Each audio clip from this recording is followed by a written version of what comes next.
Gece oyaq olanlara dəymir, qəribə gəlməsin davranışları. Bəlkə illər öncə itirdiyinin oyaq gecələrdir axtarışları. Sizin verdiyiniz sual əbəsdir, özünün özünə cəzası bəsdir. Arzuları, istəkləri şikəsdir, yastığından qurumur gözyaşları.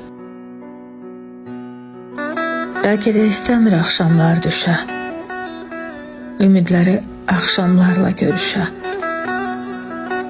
İnanmır ki bahar dönə, ötüşə, küsüb taleyinin qaranquşları.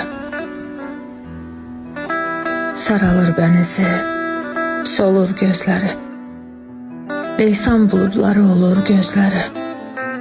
Aniden kövrəlir, dolur gözləri, yazıq görkəm alır şux baxışları. Talih eləməsin pərt adamları, həsrətdir yuxuya dərd adamları. Gecələr kövrəldir sərt adamları, yumruqluyur divarları, daşları.